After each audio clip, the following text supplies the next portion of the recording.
अरे ओ मीना, आज फिर से तूने ये ठंडा खाना पकड़ा दिया। अरे कितनी बार कहा है नाश्ता तो कम से कम गरम पका कर दिया कर। माँ जी, आप एक बात बताओ, एक तो घर में सभी का उठने का समय एक जैसा नहीं है, कोई किसी समय उठता है और कोई किसी समय। अब क्या सारा समय मैं रसोई में ही बिता दूंगी? इसीलिए मैं एक ही बार बना कर रख देती हूँ। हे भगवान, बहू को थोड़ा हमारे बारे में सोचना चाहिए था। कब तक हम ऐसा ठंडा खाना खाते रहेंगे? सबको ठंडा नाश्ता परोसने के बाद मीना अपने कमरे में आराम करने के लिए पहुंच जाती है। इधर सास ससुर आपस में बात करते हैं। रोजाना ठंडा खाना खाकर मैं बहुत ज्यादा परेशान हो गई हूँ। बहू को कैसे समझाऊं, वो तो हमारी समझना चाहती ही नहीं। मैं तो कहता हूँ कि छोटे बेटे की शादी कर देते। छोटी बहू आ जाएगी तो क्या पता इस घर में हमें गर्मा गर्म खाना मिल जाए। आप तो सही बोल रहे हो, ऐसा ख्याल मुझे आया ही नहीं। अब से मुझे लड़की ढूंढना शुरू कर देना चाहिए। उस दिन के बाद से सासू माँ अपने छोटे बेटे के लिए बहू ढूंढना शुरू कर देती हैं। पंडित जी, लड़की ऐसी दिखाना जो समझदार संस्कारी हो और उसे अच्छा खाना बनाना आता हो। बहन जी, आप चिंता मत करो, आपको ऐसी ही लड़की ढूंढ कर दूंगा जो आपकी हर बात मानेगी। ये सुनकर सासू माँ खुश हो जाती हैं। अब कुछ ही दिनों में पंडित कई सारी लड़कियों की फोटो सासू माँ के पास भेज देता है। उनमें से एक दीपा नाम की लड़की सासू माँ को बहुत पसंद आती है। लड़की तो मेरे समझ आ गई, अब तो यही मेरे बेटे की पत्नी बनकर इस घर के अंदर आएगी, बाकी हमारी किस्मत। बहुत जल्द वह अपने बेटे की शादी दीपा से करवाकर अपने घर नई बहू ले आती है। दीपा का गृह प्रवेश होता है और सभी उसके साथ बहुत अच्छे से व्यवहार करते हैं। लेकिन अपने ससुराल में पहले दिन अपनी जेठानी के हाथों का दीपा को ठंडा खाना खाने को मिलता है। अरे ये क्या, इतना ठंडा खाना? ससुराल में क्या सभी लोग ठंडा खाना खाते हैं? ये सुनकर मीना कोई जवाब नहीं देती। दीपा को ठंडा खाना अच्छा नहीं लगता, लेकिन वह खा लेती है। अगले दिन दीपा पहली बार घर की रसोई में जाती है और चाय बनाने लगती है। सभी घर वाले बैठकर नाश्ते का इंतजार कर रहे होते हैं। अरे वाह, आज तो हमारी नई बहू चाय बना रही है। चलो आज तो हमें नई बहू के आने से गर्मा गर्म चाय और गर्मा गर्म नाश्ता मिल जाएगा। हाँ, मुझे तो बहुत खुशी है कि पहली बार घर की रसोई में हमारी बहू आई है। अब कुछ बना रही है तो शायद गर्म ही खाने को मिले।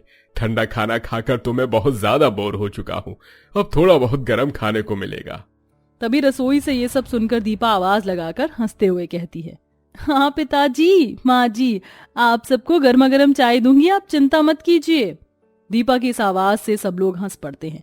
थोड़ी ही देर में दीपा चाय बनाकर सभी को गर्मा गर्म ताजा चाय देती है। सभी लोग चाय पीते हैं और उसकी तारीफ करते हैं। बहू, चाय तो बहुत अच्छी बनी है, ऐसे ही गर्मा गर्म नाश्ता भी बना देना। जी माँ जी, मैं अभी गरम गरम पराठे और सब्जी बना रही हूँ, जल्दी से आपको गरम गरम परोसती हूँ। दीपा जल्दी से पराठे और सब्जी बनाती है और सभी को गर्मा गर्म नाश्ता खिलाती है। सभी बहुत खुश होते हैं। वाह दीपा भाभी, क्या नाश्ता बनाया है, मजा आ गया। ये गर्मा गर्म पराठे बहुत स्वादिष्ट लग रहे हैं। सच में लगता है अब रोज ऐसे ही गरम ताजा खाना मिलेगा। लग रहा है सदियों बाद गरम खाना खा रहा हूँ। ये सुनकर मीना कहती है, क्यों भाई, तुम लोग तो ऐसे बोल रहे हो जैसे मैं खाना बहुत बुरा बनाती हूँ। खाना तो अच्छा होता है, लेकिन गरम मिले तो बात है। मीना के ऐसा कहने पर उसकी बात का कोई जवाब ही नहीं देता। सब अपने गर्मा गर्म नाश्ते का आनंद उठाते हैं।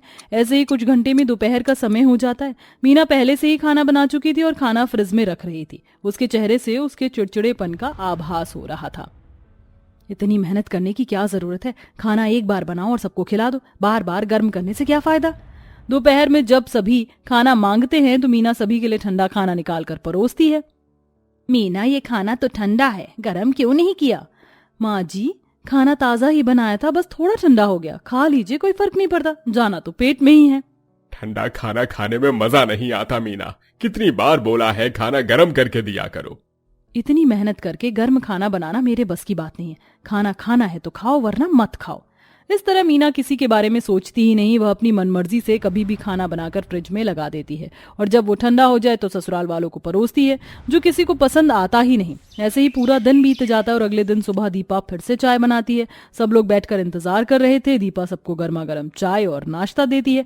मीना उसे देखकर थोड़ी ईर्ष्या महसूस करती है।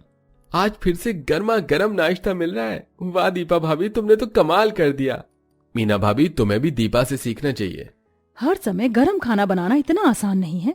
मैं तो एक बार बना देती हूँ, उसी में सब काम हो जाता है। अरे कौन बार बार चूल्हे पर गर्मी में चढ़े। तुम लोग तो गर्म खाने के लिए बैठ जाते हो। जो चूल्हे पर खाना बनाता है उससे पूछो, कितना मुश्किल काम है। एक दिन खुद बनाकर खाओगे तो पता चल जाएगा।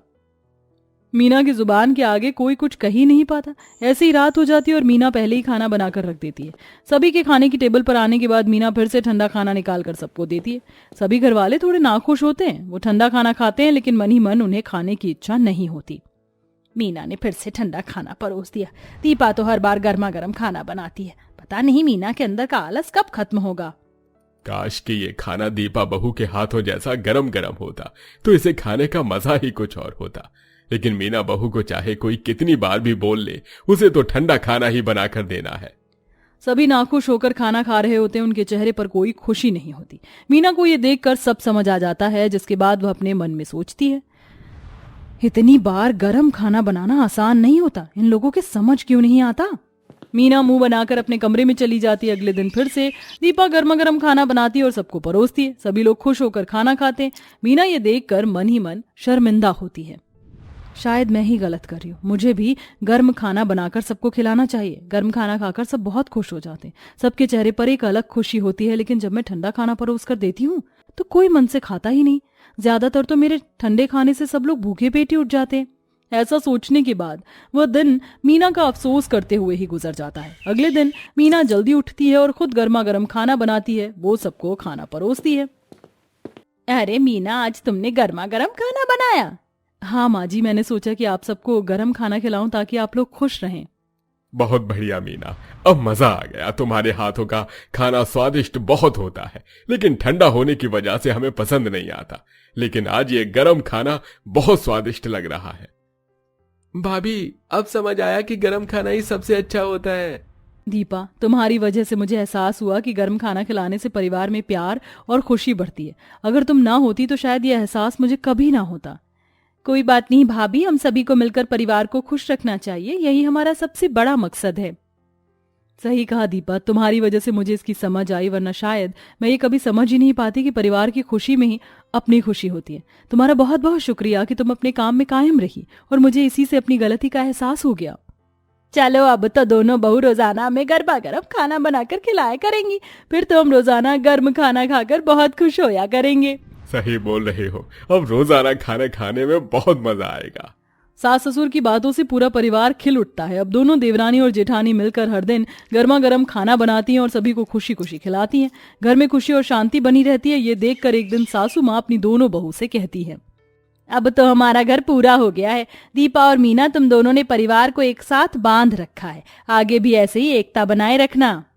सच में गरम खाने में जितना स्वाद है उतना ही परिवार में प्यार होना चाहिए। सभी हंसते हैं और खाना खाते हैं। अब सुबह हो या शाम हो, घर में हमेशा गर्म खाना ही बनता है। इसी के साथ कहानी का अंत खुशी के साथ होता है। तो देखा दोस्तों, आपने इंसान बुरा नहीं होता, बस उसकी आदतें बुरी होती हैं। जैसा कि हमारी कहानी की जेठानी की आदत थी कि वह अपने परिवार को हमेशा ठंडा ही खाना बनाकर खिलाती थी। लेकिन देवरानी के आने के बाद उसने अपनी इस बुरी आदत को सुधारा और परिवार के साथ खुशी खुशी रहने लगी। तो दोस्तों, कैसी लगी आपको हमारी ये कहानी? हमें कमेंट बॉक्स में कमेंट करके जरूर बताएं। साथ ही आपको ठंडा खाना पसंद है या गर्म, हमें ये भी बताइए।